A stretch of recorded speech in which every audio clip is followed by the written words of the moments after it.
escutas e fazes cair as barreiras em mim. És fiel, Senhor, e dizes palavras de amor e esperança sem fim. Ao sentir o teu toque, tua bondade liberta meu ser no calor desse lugar. Eu venho me derramar, dizer que te amo, me derramar, dizer que preciso, me derramar, dizer que sou grato, me derramar, dizer que és formoso, me derramar, dizer que te amo, me derramar, dizer que preciso, me derramar, dizer que sou grato, me derramar, dizer que és formoso.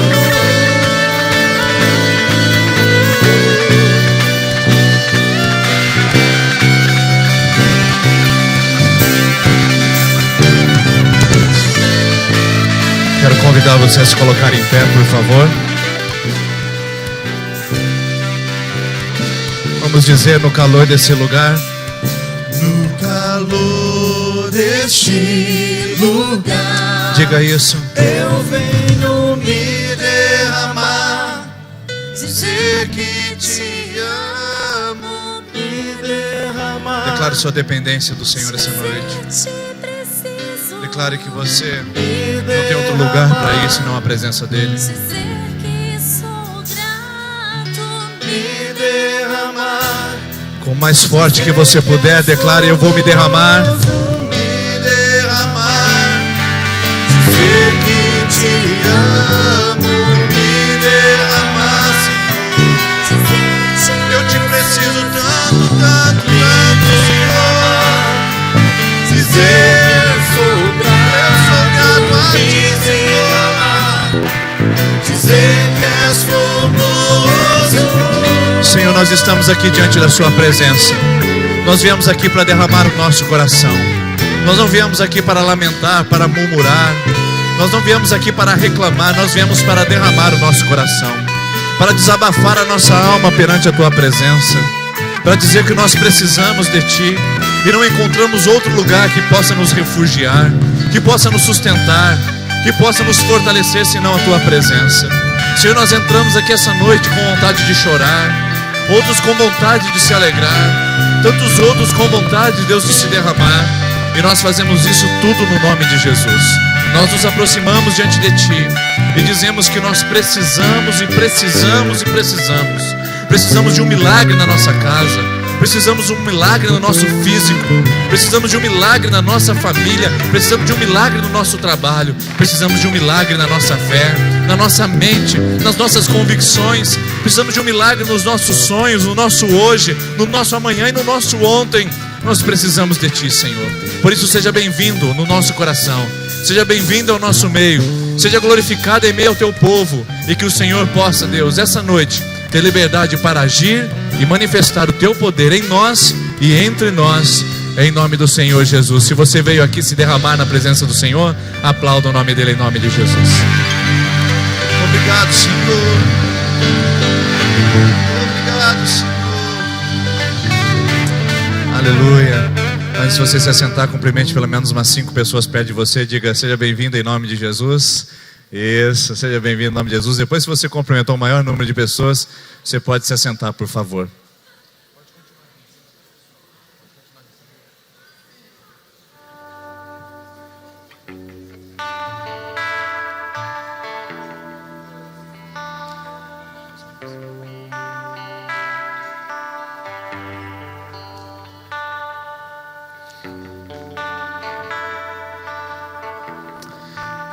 Seja bem-vindo, seja bem-vinda à nossa Terça da Esperança. Para nós é uma grande alegria poder receber você aqui essa noite, segundo domingo de janeiro. Que bom que você está aqui, que bom que você decidiu retornar conosco depois das suas férias e continuar buscando ao Senhor em campanha, em oração. Você que hoje vai decidir por fazer uma campanha de oração. Aliás, deixe-me pegar aqui o nosso cartãozinho e explicar para você que talvez esteja vindo pela primeira vez nesse lugar.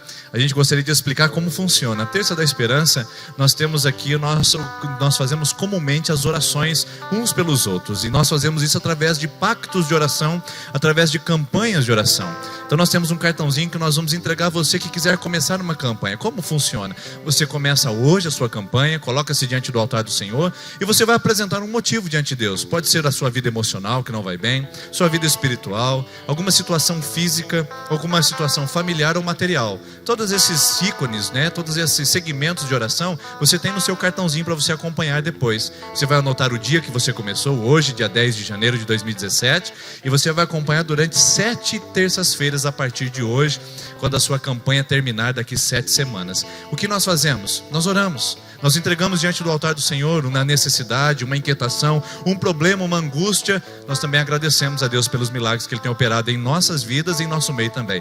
Então, se você hoje quiser começar uma campanha de oração, ao final dessa celebração, nós chamaremos à frente as pessoas que estão nas suas últimas semanas de campanha, na 6ª e na 7ª semana, e vamos chamar você para começar hoje. Eu quero desafiar você a começar 2017 fazendo uma campanha. Talvez pelo seu trabalho, talvez pelos seus sonhos, talvez por uma resposta que você precise exatamente para esse ano. Eu quero desafiar você a começar uma campanha e já colocar no seu coração. A hora que chamar, você virá à frente, você pegará um dos cartõezinhos que aqui estão e pegará um cartãozinho também na saída do templo, se você assim desejar, tá bom? Então seja bem-vindo ao nosso Terça da Esperança, é assim que nós vamos fazer durante as nossas terças aqui. Deixa-me passar alguns avisos para os irmãos e para as irmãs. Nós estamos com uma série de mensagens de encontros com Jesus e nós vamos até o final de fevereiro com essa mensagem, tá? Com essa temática. Pessoas na Bíblia que encontraram Jesus. É bem verdade que nós vamos cobrir todas as pessoas que tiveram um encontro com Jesus, mas os principais nós queremos destacar com vocês e tirarmos lições e aprendizados. Hoje nós vamos falar de um homem que encontrou Jesus e que tinha uma das mãos atrofiadas.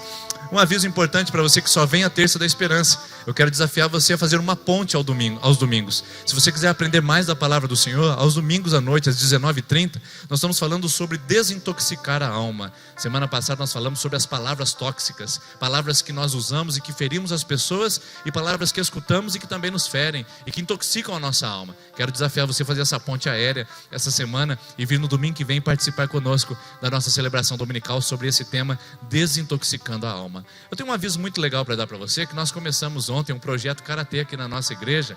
Nós cedemos o espaço ao nosso professor Eduardo, que estará atuando juntamente com a nossa igreja aqui no nosso espaço social, nosso salão social. Eles estavam com dificuldades de local e nós cedemos o espaço e ele em troca estará conosco nos apoiando aqui, fazendo um projeto para que a nossa igreja possa apoiar crianças, jovens e adultos que queiram participar dessa atividade física, dessa atividade de disciplina também. Então nós sabemos que a igreja ela atua em vários segmentos. Nós temos a nossa escola de música, nós temos o nosso projeto de karatê e queremos muitos outros que possam incrementar e ajudar a gente a tirar crianças da rua, a dar um futuro diferente para elas e abençoar a nossa sociedade aqui em Sertanópolis. Então começou, segunda, quinta e sexta, é um valor irrisório que você vai pagar por mês, mas se não tiver condição, nós temos vagas disponíveis para podermos suprir com bolsas também. O que você tem que fazer? É só vir em um dia da semana aqui, desses dias destacados, às 20 horas, conversar com o professor Eduardo, diretamente com ele, fazer a sua matrícula e começar a participar, tá bom? Segundas, quintas e sextas,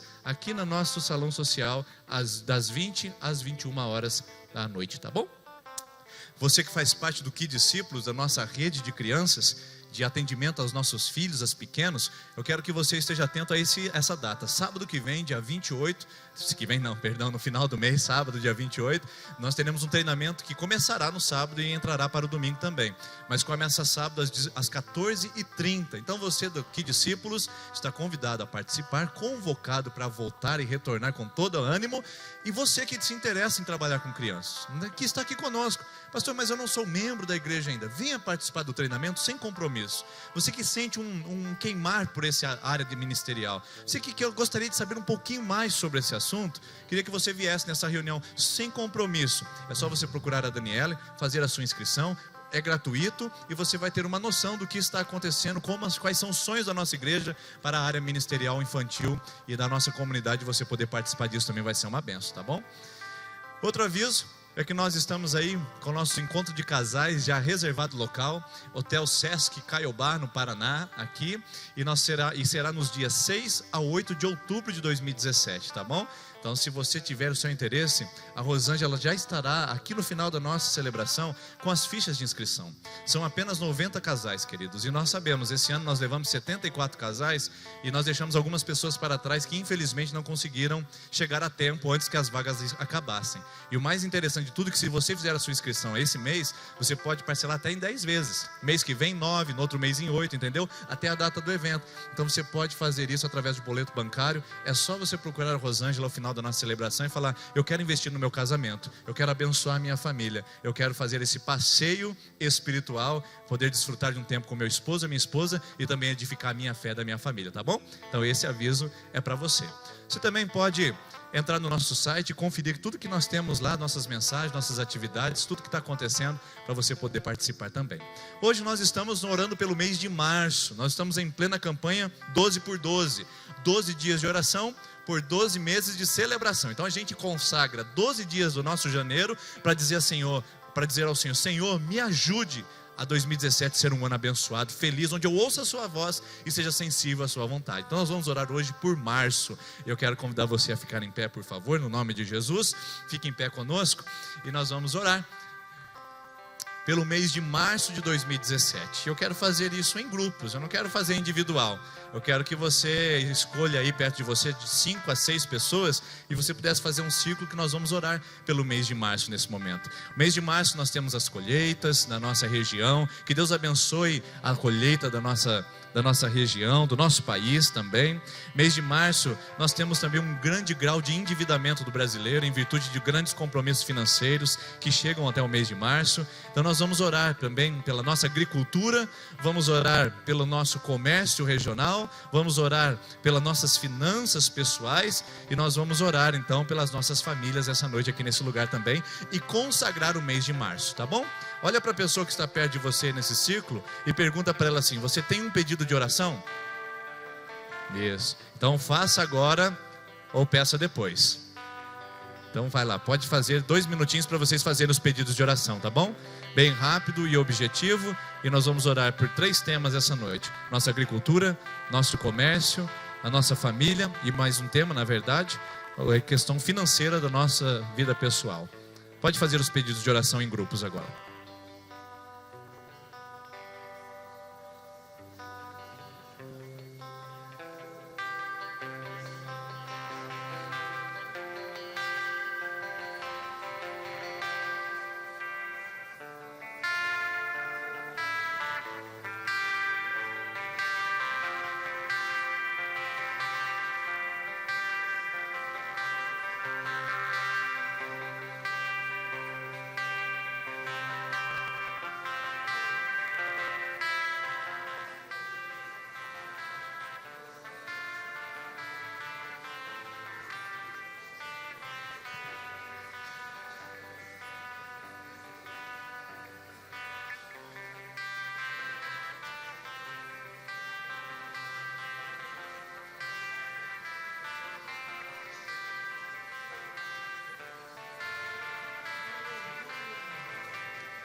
Pai, nós te louvamos porque Tu és santo e Teu Espírito Santo se faz presente aqui. Nós oramos, ó Pai, pelo mês de março.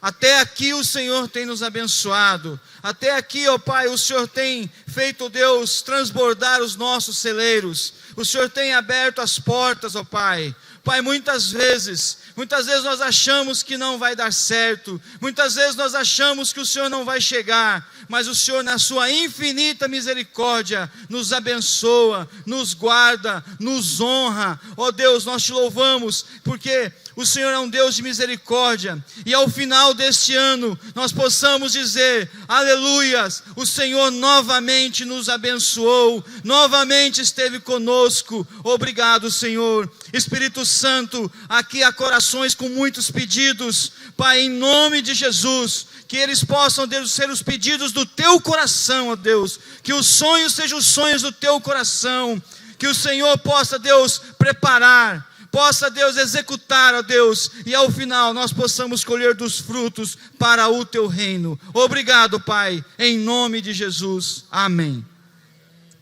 Amém. Cumprimenta essa pessoa que está perto de você aí no seu grupo, fala assim, feliz março de 2017, tá bom? Isso, feliz março de 2017. Feliz março de 2017 para você, tá bom? Um março abençoado para todos nós. Continue em pé, por favor, volte para o seu lugar. Nós vamos adorar ao Senhor com mais essa canção, e eu gostaria que você estivesse aí preparado para contribuir. Você pode vir aqui à frente, devolver seu dízimo, sua oferta, o valor da sua contribuição, aquilo que você colocar no seu coração, entregue no altar do Senhor com alegria nesse momento. Pai, aí estão dízimos e ofertas, nós fazemos para a glória do nome de Jesus. Amém. Enquanto cantamos, pode vir à frente e devolver seu dízimo e sua oferta.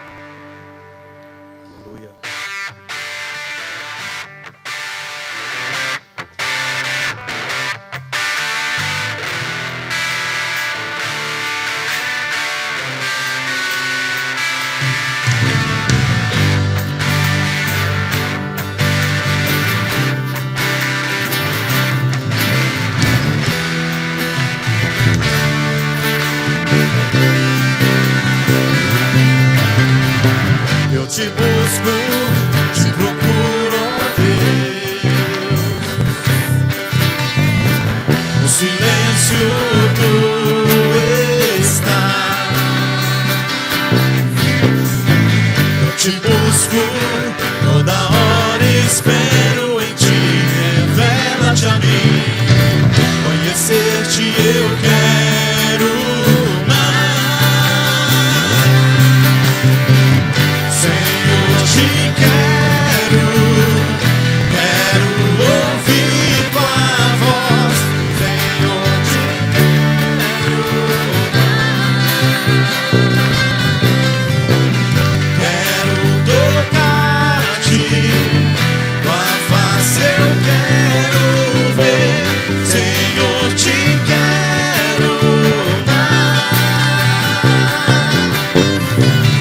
Seguindo para o alvo eu vou,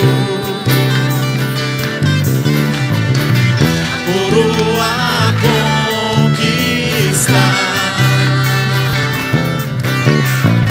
Vou lutando, nada pode me impedir. Eu vou te seguir, conhecer-te eu quero mais. Senhor, te quero ouvir tua voz. Senhor, te quero mais. Quero tocar-te, tua face eu quero ver. Senhor, te quero mais.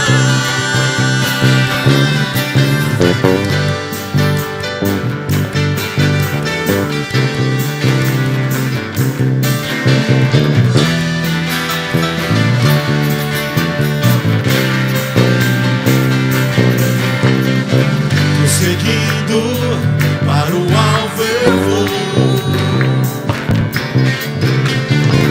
a coroa a conquistar. Vou lutando, nada pode me impedir. Eu vou te seguir, conhecer-te eu quero mais. Senhor, te quero ouvir tua voz.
As crianças de 3 a 8 anos, quero pedir que você continue em pé ainda. Crianças de 3 a 8 anos, nós queremos orar pelas suas vidas, para que vocês tenham tempo de ministração. E a nossa equipe de intercessão já pode vir posicionando-se à frente também, que assim que nossas crianças saírem, nós vamos orar para aqueles que estão na segunda, terceira e quarta e quinta semana. Segunda, terceira, quarta e quinta semana de campanha. Assim que as crianças saírem, vocês podem vir à frente com a nossa equipe de intercessão. Pode vir à frente, equipe, por favor. Vamos orar? Vamos? Quer repetir? Papai do céu, muito obrigado por esse dia. Abençoe nosso aprendizado, nossa professora. Em nome de Jesus, amém. Podem ir, crianças, Deus abençoe. Você que está então na segunda, terceira, quarta e quinta semana, nós queremos orar por você enquanto cantamos essa canção.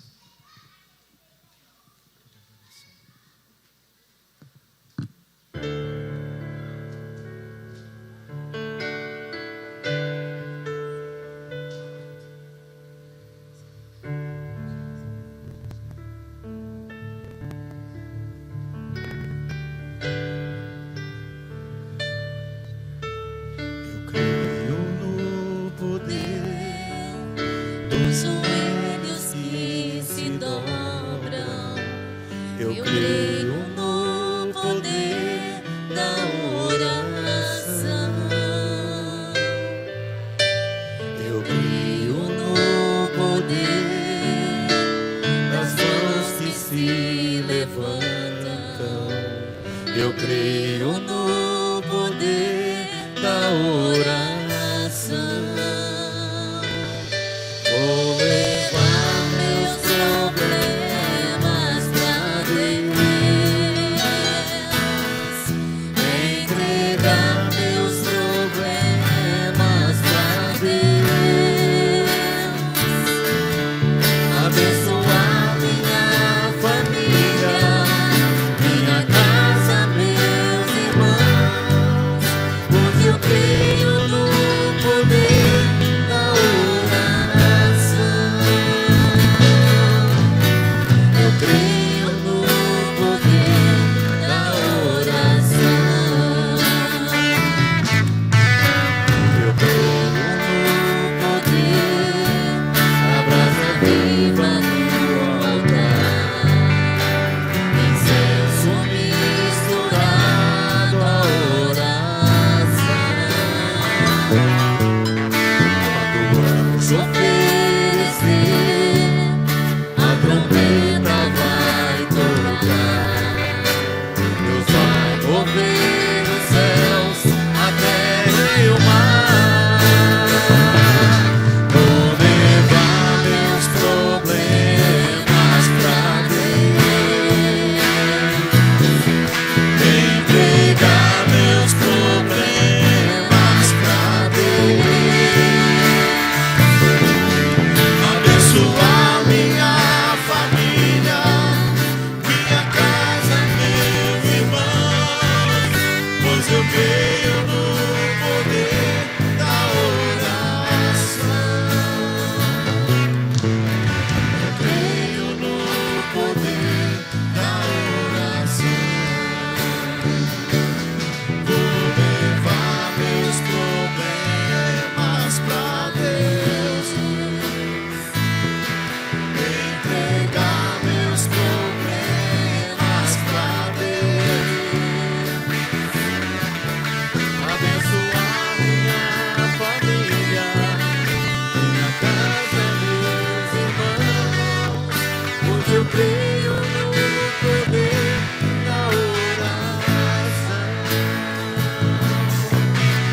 creio no poder da oração. Eu creio no poder da oração.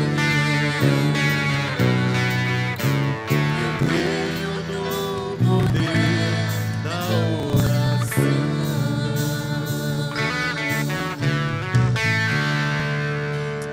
Amém. Você pode se sentar, por favor. Obrigado, equipe de adoração. Deus abençoe. Obrigado por esse tempo que a gente pode buscar a presença de Deus. E eu quero que você esteja conosco aí essa noite, meditando e também atento àquilo que Deus quer falar e ministrar à sua vida sobre essa série de mensagens de encontro com Jesus. E hoje, o subtema dessa mensagem é curando as feridas. Um encontro que de fato cura as feridas. A nossa meditação base está em Marcos capítulo 3, versículos de 1 a 6, e daqui a pouco nós vamos ler essa passagem. Mas antes eu gostaria de falar sobre esse tópico com você. A palavra ferida. A palavra ferida, ela nos remete a uma dor. Ferida nos remete a sofrimento. Ferida nos remete a limitações físicas. E se nós olharmos, a palavra ferida, ela não está apenas no nosso vocabulário, no que diz respeito às nossas enfermidades físicas. Mas também a ferida faz parte daquilo que nós dizemos, que faz parte do nosso vocabulário espiritual, emocional, psicológico. Como nunca na história, nós estamos vendo uma geração surgindo com altas dores na alma. Eles não estão apenas adoecendo na baixa qualidade dos seus alimentos ingeridos. Não estão apenas adoecendo na questão física e dos problemas orgânicos que nós estamos sofrendo. Mas estão adoecendo na alma, estão adoecendo de dentro para fora. Porque nós estamos sendo inseridos num mundo que cada vez mais é estressante. Num mundo que cada vez mais nos coloca contra a parede. Num mundo que cada vez mais judia da nossa capacidade de adaptação. Dia após dia você é colocado diante de um novo desafio. Não bastasse os filhos que vão crescendo e vão consumindo de você cada vez mais atividades que pedem sabedoria, que pedem disposição de entendimento, que pedem também de você uma certa dose de paciência, porque dizem por aí os mais sábios, que filho é igual videogame, cada fase fica mais difícil. Então você vai passando por essas fases que vai exigindo de você um grande processo de adaptação. Uma criança que de repente se torna um adolescente com os hormônios à flor da pele, um adolescente com sérios problemas de identidade pessoal, um adolescente com sérios problemas de autoaceitação da sua estética. E quando você pensa que tudo acabou, ele virou jovem.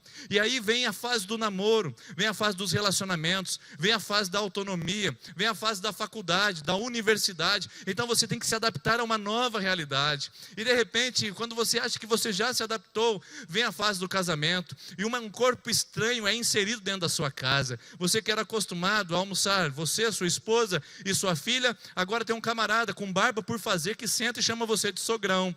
Você estava acostumado a almoçar, você, sua esposa e o seu filho, agora tem uma moça com cabelo longo que diz que você é a sogra. E você nunca imaginava que aos 38 anos, que aos 42 anos de idade, você já seria sogra, e nem nos seus melhores sonhos. Então quando você acha que já se adaptou, vem o casamento. E quando você acha que você adaptou o casamento do seu filho, que você já está agora estabelecido, vem os netos. E quando você acha que está tudo bem no seu casamento, você percebe que o seu marido ficou distante, porque agora você está muito apegado aos netos. E quando você percebe, a vida vai exigindo de você cada vez mais capacidade de se adaptar aos novos desafios, às novas configurações da vida.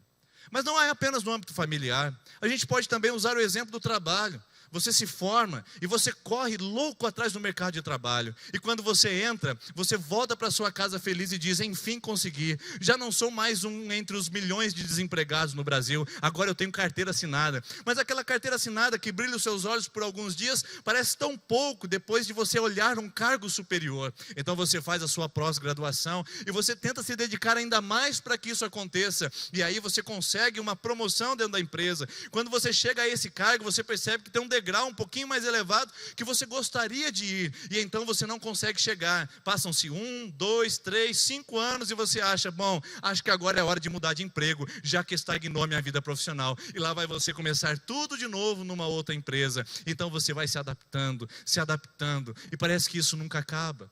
Como se isso não acabasse, não parasse por aí, na verdade, nós também temos nossos problemas relacionais. Pessoas que entram na nossa vida sem serem convidadas, que de repente fazem parte do nosso convívio e que de repente estão ferindo e machucando a gente, com palavras agressivas, com posturas de traição. Então você vai se ferindo, vai se machucando, você vai se doendo. E como se isso não bastasse, você tem a mídia, você tem as propagandas que geram em você o sentimento de inadequação. Seu carro é sempre o pior, sua casa é sempre a mais velha, seu cabelo é sempre mais crespo, seu tênis é sempre o mais atrasado, e tudo em você parece que não presta e não está bem. Então você corre a mais atrás das coisas, e tudo isso tem o seu preço. Tudo isso tem o seu preço interior, tem o seu preço emocional, tem o preço da nossa alma dado nisso. Então nós nos frustramos nos relacionamentos, nós sofremos decepções, nossas expectativas não são alcançadas no trabalho, nós temos dificuldades familiares, e então as feridas elas vão surgindo. Sem falar daquelas que são mais delicadas e que são resultado das nossas experiências traumáticas. Aquelas que vieram feridas da nossa infância, que até hoje nós não conseguimos superar. Até hoje, quando você vê o sexo masculino sendo mulher, você até hoje tem um certo tipo de nojo, um certo tipo de ojeriza, porque você olha e diz, não, homem não presta para mim, em virtude de alguém que foi um canalha na sua infância e que se aproveitou da sua inocência. Talvez você tenha profundos traumas familiares, no princípio de que você sempre olhava para sua casa, e o seu pai estava sempre com as malas prontas para ir embora e abandonar a sua família, e até hoje você está no seu casamento pensando que isso não vai dar certo, que mais cedo ou mais tarde você vai fazer como seu pai e vai pegar as suas malas e irá para fora desse relacionamento que não tem futuro. Feridas que vão marcando, que vão judiando, que vão nos apertando e vão nos estrangulando ao ponto de a gente não conseguir mais viver.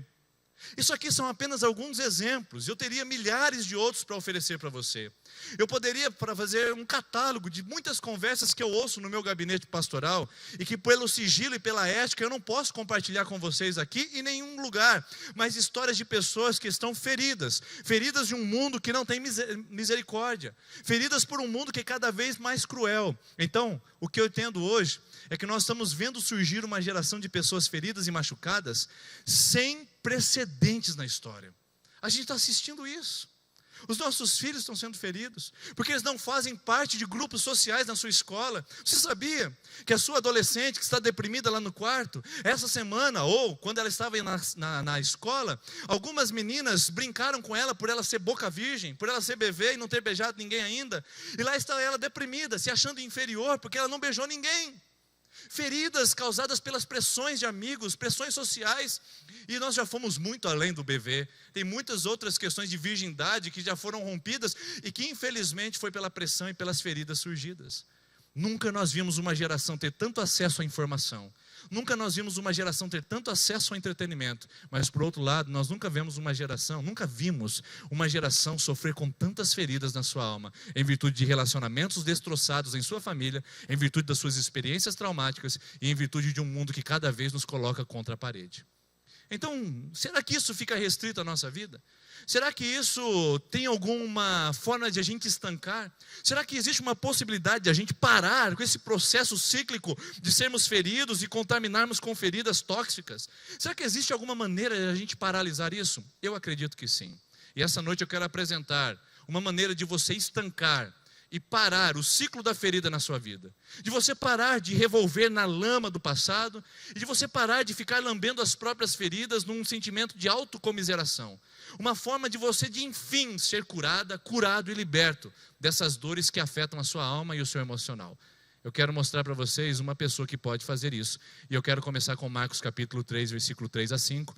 Se você quiser acompanhar na sua Bíblia, você pode fazer isso, anotá-la, grifá-la, rascunhá-la, e você pode acompanhar conosco aqui no telão. Outra vez, diz Marcos capítulo 3, versículo 1. Outra vez entrou numa sinagoga. Quem entrou? Jesus. E ali estava um homem que tinha uma das mãos atrofiadas. E observaram-no para ver se no sábado curaria o homem, a fim de o acusarem. E disse Jesus ao homem que tinha a mão atrofiada: levanta-te e vem para o meio. Então lhes perguntou: é lícito no sábado fazer o bem ou fazer o mal? Salvar a vida ou matar? Eles, porém, se calaram. E olhando em redor, para eles com indignação, Jesus, revoltado com aquilo, e condoendo-se com a dureza daqueles corações religiosos, disse ao homem: estende a sua mão. E aquele homem estendeu, e lhe foi restabelecida, lhe foi curada. Quando Jesus fala para esse homem: vem para o meio, ele está dizendo como é que é o processo de cura. Mas antes de manifestar o processo de cura, Jesus quer trabalhar com aqueles olhos religiosos da época. E então ele olha para os religiosos e dizem assim: O que vocês acham que é certo? Já que vocês querem me pegar no pulo, querem ver se eu vou curar no sábado, para ver se eu estou transgredindo a lei de guardar o sábado? O que vocês acham que é lícito? No sábado, matar ou fazer viver? Olha as palavras fortes que Jesus estava usando. Nós não estamos falando de alguém moribundo, pessoal. Nós não estamos falando de um homem que está nas últimas. Nós não estamos falando de um homem que está em estado terminal. Nós estamos falando de um homem que tem uma das mãos atrofiadas. Talvez durante anos. Não sabemos, mas o fato é que esse homem não corria risco de morte. Esse homem não corria risco de partir dessa para melhor. Mas Jesus olha para aquela situação, chama o homem para o meio e fala assim para aqueles fariseus: ei, o que vocês acham? É melhor deixar esse homem viver ou deixar esse homem morrer? Espera aí, Jesus, não é tão assim não, esse homem não está morrendo não, ele está com a mão atrofiada, é uma deficiência que ele tem física, mas não é uma questão de morte. Será que não era? Porque quando Jesus usa a palavra vida, ele usa a palavra alma. É melhor deixar esse homem morrer ou deixar a alma desse homem viva? Ou seja, quando Jesus olha para aquele homem, ele sabe que o problema daquele homem é muito mais do que uma mão atrofiada. Ele sabe que o problema daquele homem era muito mais do que tendões enrijecidos. Ele sabe que o problema daquele homem era muito mais do que nervos que estavam doloridos. Ele sabe que o problema daquele homem estava relacionado ao seu preconceito, estava relacionado às suas dores emocionais, estava relacionado ao seu passado, estava relacionado às suas privações, estava relacionado às suas tormentas pessoais. Aquele homem, ele não tinha só uma mão atrofiada. Jesus diz, é lícito salvar ou matar, porque Jesus sabe que o coração daquele homem também estava atrofiado. O que era externo estava evidenciando de alguma forma aquilo que estava interno. Enquanto a religião olha o homem atrofiado, Jesus consegue olhar o coração atrofiado daquele homem. Enquanto a religião vê o sorriso amarelado daquele homem todos os sábados na sinagoga, Jesus consegue ver a dor da alma penetrante naquele coração. Enquanto a religião batia palmas quando aquele homem se levantava, Jesus consegue enxergar as frustrações mais profundas daquele coração. Sabe por quê? Porque Jesus não vê como o homem vê. O homem vê o exterior, mas Deus vê o interior. Deus conhece você. Deus sabe que o seu problema não é o casamento. Deus sabe que o seu problema é a sua família. Deus sabe que o seu problema é a criação que você teve e os valores que foram incutidos no seu coração. Deus sabe que o seu problema não é a profissão nem o seu patrão. Deus sabe que o seu problema está relacionado à sua autoidentidade. Deus sabe que o seu problema não é físico. Deus sabe que o seu problema é de origem espiritual. Deus sabe que o seu problema não é emocional. Deus sabe que o seu problema é de ordem relacional. Deus conhece você além do exterior. Deus sabe quem você é além da capa que você veste. Nós vemos o seu sorriso aqui, nós vemos os seus olhos aqui, mas é Jesus que consegue ver o seu coração. Por isso, quando Jesus chama esse homem para o meio, ele diz, eu sei o que você tem aí dentro. E quando você vem aqui na Terça da Esperança, eu te cumprimento ali na saída. Os nossos irmãos e irmãs tentam ser calorosos com vocês aqui, mas Deus sabe quem você é por dentro. Deus sabe quando você coloca a sua cabeça no travesseiro. Deus sabe das suas frustrações mais intensas, dos seus problemas mais internos. Então, o negócio com Jesus é que ele começa de dentro para fora. Ele sabe quem você é por dentro e não quem você é por fora. A minha mãe costumava dizer para a gente quando a gente era pequeno, cuidado, hein? Por fora, bela viola. Por dentro, pão bolorento. Deus não vê como o homem vê, Deus vê o interior. E eu quero usar um exemplo para você da sequoia. Não sei se você já ouviu falar. Sequoias são árvores gigantescas e que elas conseguem resistir centenas de anos. Algumas sequoias conseguem atingir a idade milenar. Eu não sei o que você consegue imaginar sobre isso. A sequoia, só para você ter uma ideia do tamanho da árvore, ela consegue atingir uma altura, são as maiores árvores do planeta. Elas conseguem atingir um diâmetro gigantesco. Mas por trás da casca dessa sequoia, existe todo o DNA dela, toda a identidade dela formada nas centenas de anos que ela viveu sobre a face da terra. Um exemplo disso é que os estudiosos conseguem entender o período que a terra passou, quando teve uma enchente, quando teve uma nevasca muito forte, quando foi um período glacial, quando foi um período de incêndio muito violento, quando foi um tempo de verão muito violento, sabe tudo através dos anéis da sequoia. Não sei se você consegue ver, mas existem vários anéis que estão passando aqui. Não são esses risquinhos para cá não, são os anéis em forma de círculos. Dezenas de anéis na sequoia mostram os seus 100 anos.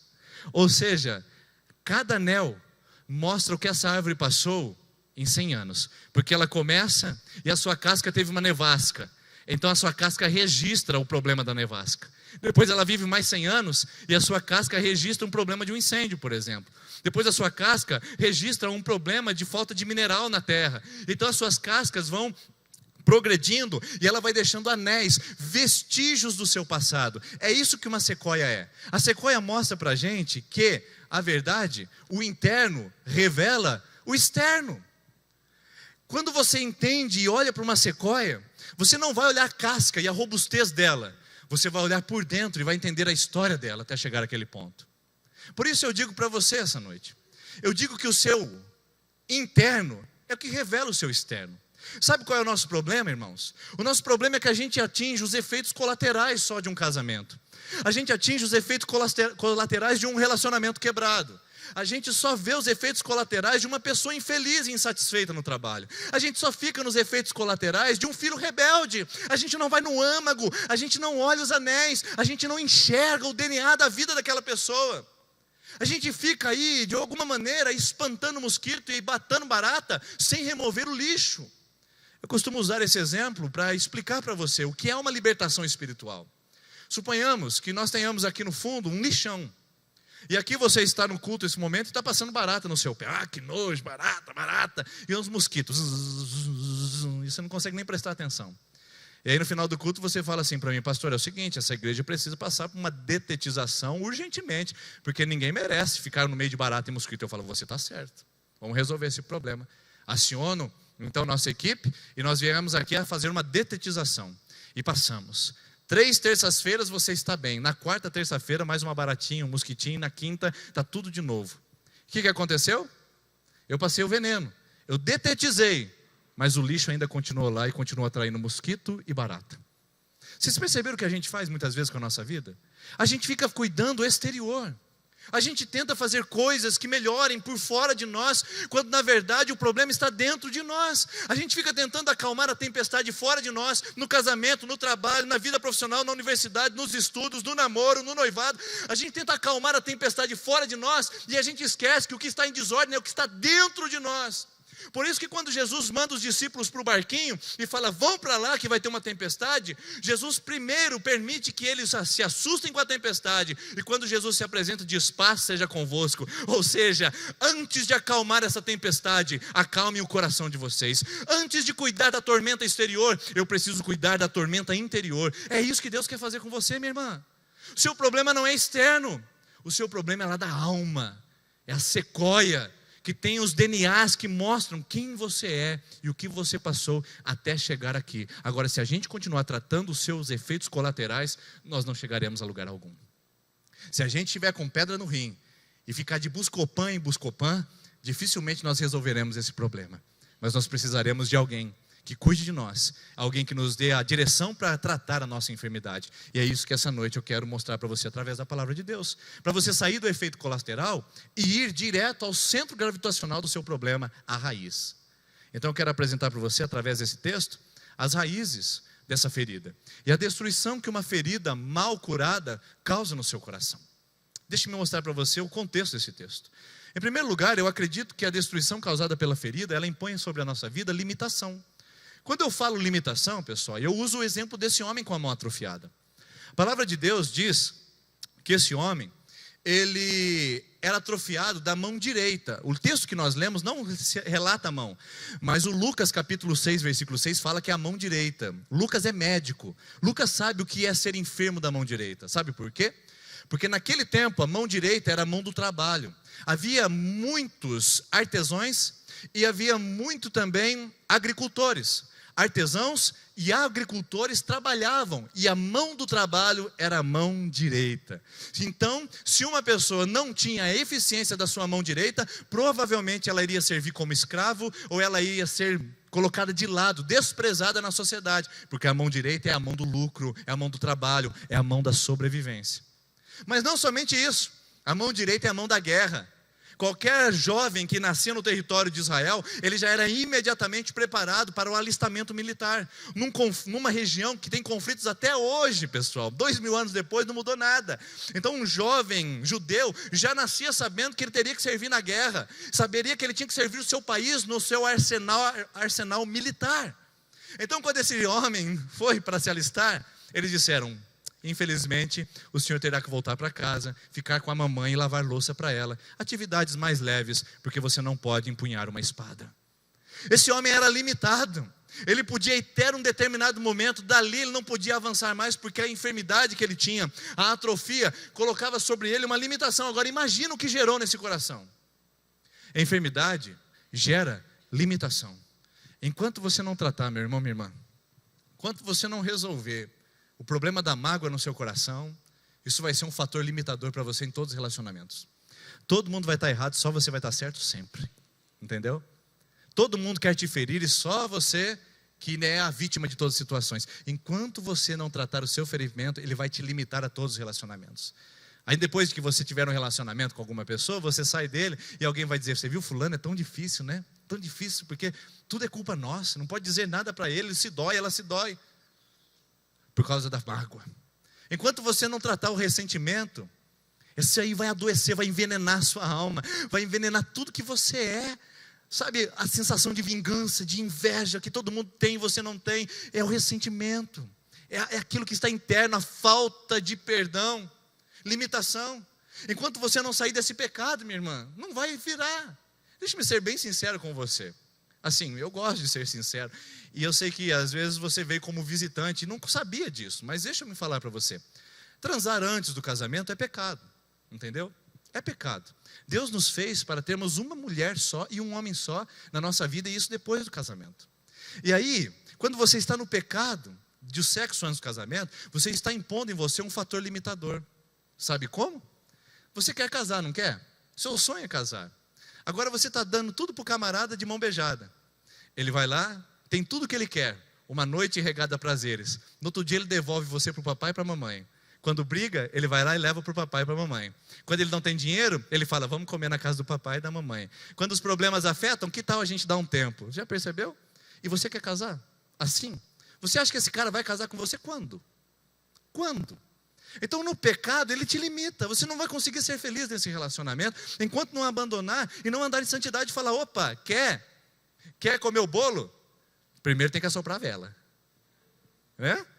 Vamos resolver isso, vamos fazer tudo certinho, vamos organizar, porque isso vai limitar o nosso relacionamento. E que começa errado, vai terminar errado. Uma gravidez antes do casamento vai comprometer tudo, limita. É um fator atrofiador. Não a criança que nasce, porque ela não tem culpa, mas a sua vida será limitada por vários fatores.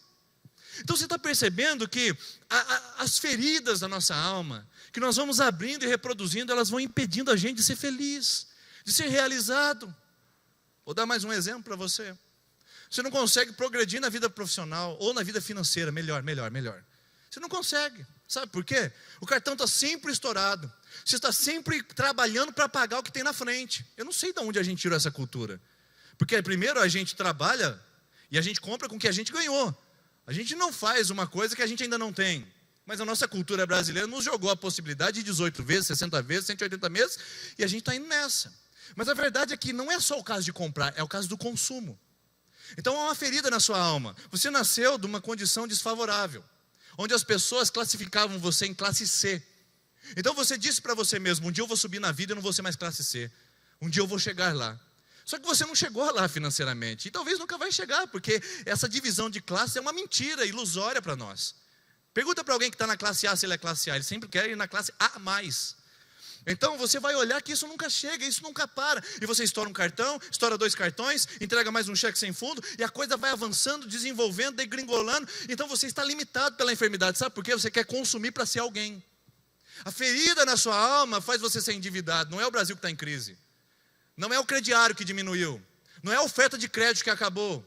Não é o seu salário que não está dando. É a ferida de querer ser quem você não é. De querer provar que você tem carro do ano, casa própria, e você tem a melhor marca de roupa para que você não gosta. Por isso eu entendo que a ferida pode te limitar. Limitar você de avançar, de crescer e de fluir. Pode ser uma mão direita atrofiada, impedindo você de ir além. Também causador. Lembra? Aquele homem, talvez ia dormir, aquela dor latejante, nervos, sabe, um sobre o outro, aquela mão repuxada, que ele tinha que esconder, que ele tinha que lidar com ela dia após dia, aquela dor que não passava. Assim também são os sentimentos que a gente vive. Está tudo bem, não está? Aí de repente alguém tocou naquele assunto que você não queria falar. Não fala do meu pai. Entendeu? Não toca no assunto do meu pai, por favor. E quando falou do seu pai, você simplesmente sentiu aquela dor no seu coração. Não toca no assunto daquele fulano, daquele ente querido que faleceu. E quando toca no assunto, aquilo dói em você. Não fala do meu passado. Não fala daquela cidade. Não fala daquele homem, pelo amor de Deus. Nem toca no assunto daquela mulher. O que é aquela megera? Não quero nem saber dela. Mas aquilo está doendo. Aquilo é uma dor contínua e constante. Quando você coloca a cabeça no travesseiro, você sabe que ainda dói. Você sabe que ainda fere. Você sabe que ainda machuca. Dor crônica. Mas sabe o que é pior do que a dor crônica? É a dor que você se acostumou com ela. Você nem sente mais. Doía tanto, que aquele homem foi se acostumando. Passou 1 mês com a dor, 2 meses, 1 ano, 5 anos, 20 anos, e já não doía mais, sabe por quê? Se acostumou com a dor. Olha só para o casamento, olha só para a sua vida pessoal, olha só para a sua fé, olha para a sua relação com Deus. Você se acostumou tanto com a dor, que parece nem doer mais. Você consegue passar a semana toda sem Deus. Você consegue passar a vida toda sem conversar com aquelas pessoas importantes para você. Você foi se acostumando com a dor. Com uma miséria, com uma vida abaixo da dignidade, você se acostumou. E miséria não é questão financeira, pessoal. Miséria é emocional, espiritual, que está trazendo dor na sua vida e no seu coração. E por fim, a destruição causada pela ferida, ela traz para nós frustração. Aquele homem, sabe o que aconteceu com ele, com a mão atrofiada? Ele não podia se alistar, ele não podia trabalhar, e ele não podia entrar no templo. Porque diz a tradição judaica, de que nenhum defeituoso poderia entrar no templo. Talvez aquele homem nasceu de uma linhagem sacerdotal e ele teria o direito de entrar no templo, mas quando a sua mão atrofiou, ele não podia mais. É mais ou menos como se a gente estivesse ali na porta do templo, olhando para cada um de vocês. Mancou? Opa, para fora. Entendeu? Opa, está com o dedão com a unha encravada? Não, aqui não é bem-vindo não, hein? O quê? Está meio zaroio, né? Tá com olho torto? Não, olho torto aqui também não entra não, entendeu? Né? Boca torta também não entra aqui não. Banguelo não entra aqui também não, entendeu? Tem defeito, não vai entrar. É como se a gente ficasse selecionando as pessoas, careca. Oh, meu Deus, nem o pastor ia pregar nessa igreja, né? Se a gente fosse selecionar ela, careca que não entra também não. Então a gente vai, é como se a gente estivesse selecionando as pessoas. E careca é um problema na Bíblia. Você lembra que tinha um camarada que era careca e o pessoal tirou sarro dele. Agora a verdade é que esse homem vivia de frustração em frustração. Ele ia trabalhar, não podia, ia para o exército, não podia, vou para o templo, não pode também. Quais são as frustrações que você foi acumulando ao redor da sua vida? Quais foram as frustrações que você até investiu, mas não deu lucro, não deu retorno, não avançou e não desenvolveu? Quais são as frustrações mais interiores que você experimenta e que estão judiando a sua alma? Bom, limitação, dor e frustração, era o que esse homem vivia com uma mão atrofiada, mas o problema dele não era a mão. O problema dele era tudo que envolvia a sua vida, inclusive a sua alma. E para encerrar, eu tenho só 2 pontos. O primeiro, a destruição da ferida. E o segundo, a restauração. Ainda bem que esse texto não acaba com o diagnóstico. Esse texto não termina com o diagnóstico. Ele termina com a reabilitação desse homem. E o texto diz assim, que Jesus chamou esse homem para o meio. Olhou para os religiosos e disse, é lícito salvar ou matar? E então Jesus disse, estenda a tua mão. Queridos, sabe como é que começa a restauração? Quando a gente levanta. Sabe como é que começa a restauração? Quando a gente vai para o meio. Quando a gente decide se expor. Eu não sei quanto tempo esse homem estava na sinagoga. Sabe o que significa sinagoga? Lugar de adoração do judeu. O judeu já não tinha mais a condição de estar no templo todos os dias, então ele tinha sinagogas, onde ele pudesse se relacionar com a palavra de Deus. E esse homem estava num lugar religioso, só que escondido, só que estava esquecido, desprezado na última fileira. E todo mundo olhava para aquele homem e dizia, coitadinho do aleijadinho, coitadinho do deficiente. Aquele homem dentro da religião, um lugar que era para aliviar a dor, estava trazendo mais dor. Aquele homem estava escondido, por isso que Jesus fala, vem para o meio, meu filho, vem para o centro, que é aqui que a restauração está. A cura na sua vida começa quando você decide se expor. E aí Jesus diz para esse homem no meio de todo mundo,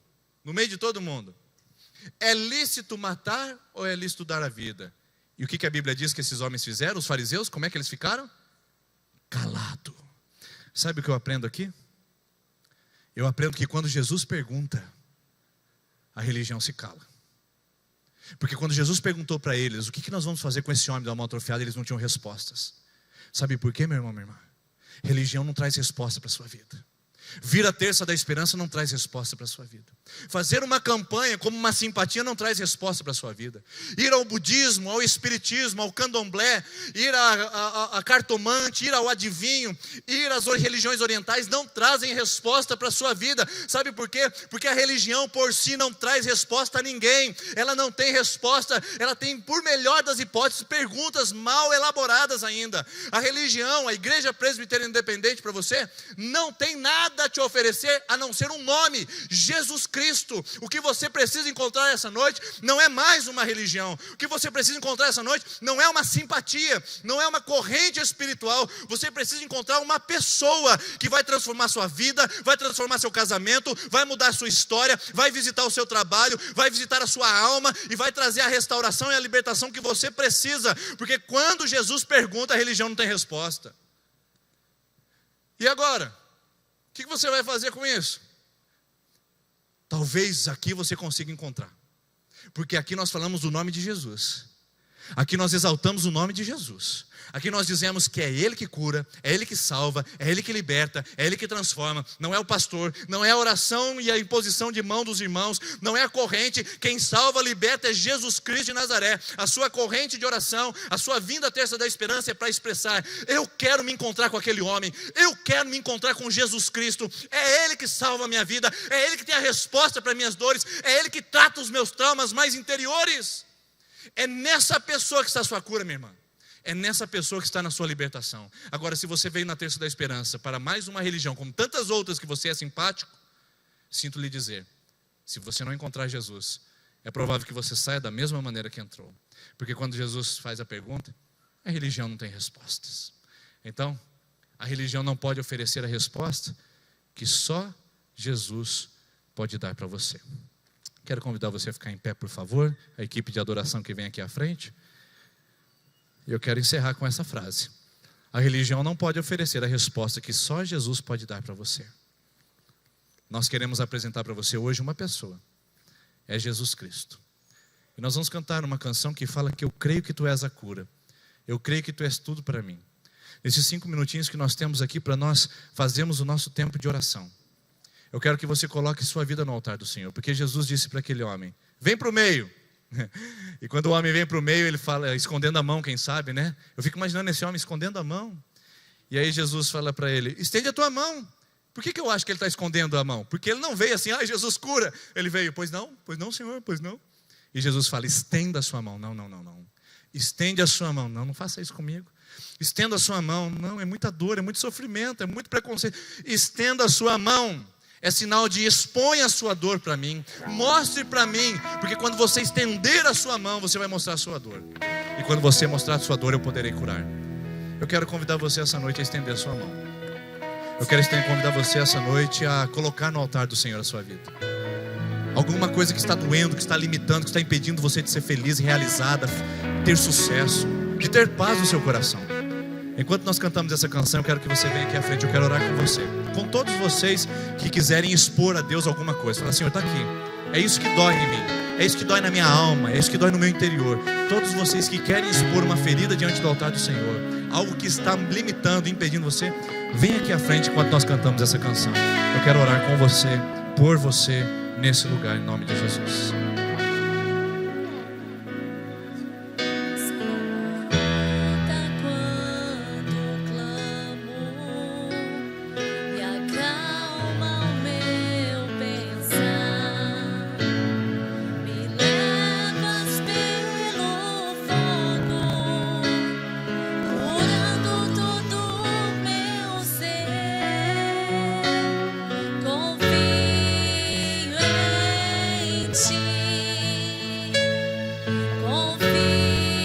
Você pode se expor a Ele, se entregue a Ele, Ele é confiável. Pode vir mais para frente, por favor. Pode vir mais para frente, por favor. Você que quer expor algo ao Senhor, pode vir à frente, nós vamos orar juntos.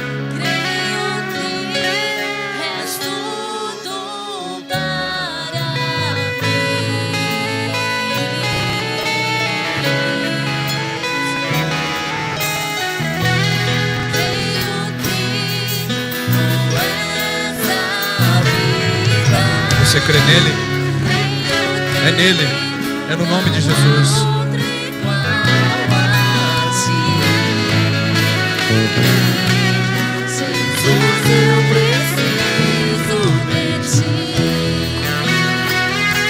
Escute bem o que essa canção tem.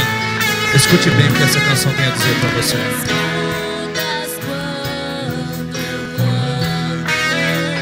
Ele acalma sua ansiedade, sua preocupação, a inquietação da sua alma essa noite.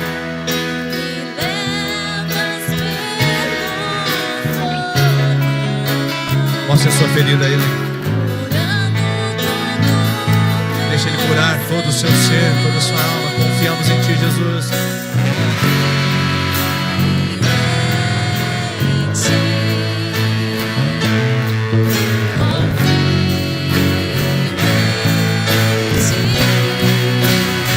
Eu creio, Senhor, creio que Tu és a cura. Creio que Nós cremos aqui nesse lugar. tudo para mim.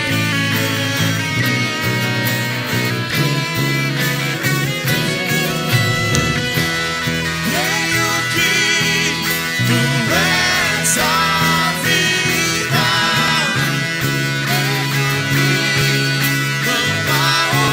Não há ninguém como o nome de Jesus, meu querido. Não há ninguém como o nome de Jesus, minha querida. É Ele. Precise dEle. Se entrega a Ele. Senhor, nós estamos aqui diante da Sua presença. Senhor, nós estamos aqui diante do Seu altar. A gente vem se expor, Pai. A gente tem carregado dores e traumas, vergonhas que ninguém sabe. E quando estamos aqui à frente, ó Deus, nós não estamos dizendo para mais ninguém a não ser para o Senhor. É o Senhor quem precisa saber, não é o nosso vizinho mais. Não é aquela pessoa que nos magoou. Quem precisa saber da nossa dor é o Senhor, e nós vamos até a Ti. E nós agora estendemos aquilo que é a causa da nossa atrofia emocional, aquilo que é a causa da nossa atrofia espiritual, aquilo que é a causa da nossa limitação profissional, aquilo que é a causa, Deus, da nossa falência conjugal. Nós expomos ao Senhor as feridas da nossa alma, as dores do nosso interior, porque o Senhor quer acalmar a tempestade que há dentro de nós, antes de acalmar aquelas que estão fora. Por isso abençoe esse homem, essa mulher, de uma maneira especial, esses que vieram aqui à frente para expor ao Senhor e dizer: eu preciso dessa cura, eu preciso ser restabelecido, eu preciso ser transformado, eu preciso ser liberto, e no nome de Jesus a libertação. Pai, passa com Teu sangue precioso, cobrindo cada vida, transformando cada história, cada infância, presente, passado, futuro. Transforma com Teu poder, ministra libertação e graça, e a glória do Senhor visite cada coração, Pai.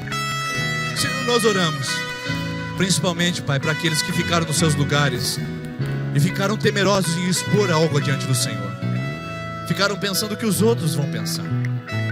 Eu quero orar para esse homem e para essa mulher que ficou no seu lugar e que precisa de libertação, Pai. Liberta essa noite, em nome do Senhor Jesus. Liberta essa noite em nome do Senhor Jesus.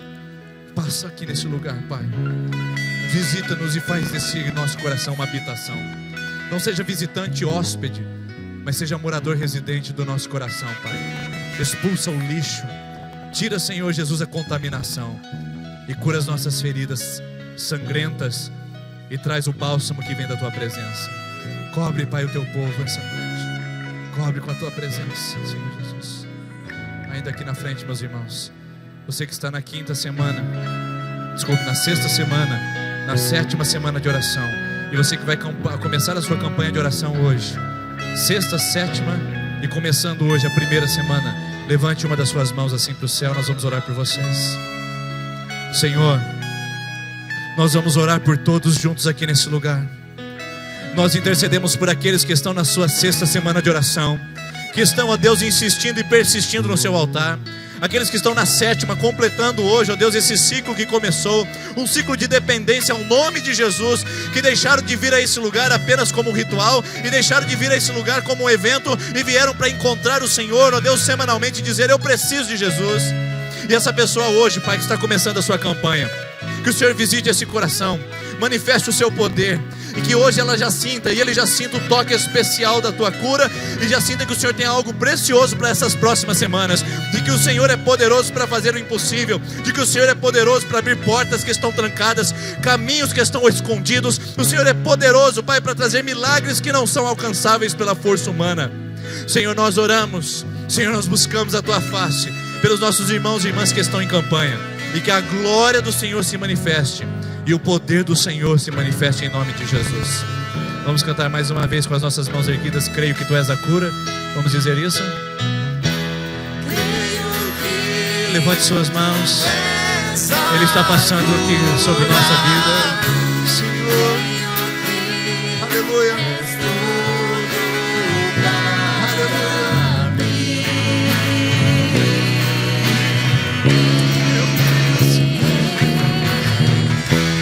Creio que tu és a vida. Creio que não há outro igual a ti. Jesus, eu preciso de ti. Se você crê que Jesus é a cura da sua vida e do seu coração, você pode aplaudi-lo bem forte em nome de Jesus. Amém. Deus abençoe, meu irmão, minha irmã. Não saia sem pegar seu cartãozinho, tá? A gente se vê semana que vem, se Deus quiser. E amanhã na nossa campanha às 19h30 nós vamos orar pelo mês de abril. Deus abençoe. Boa semana.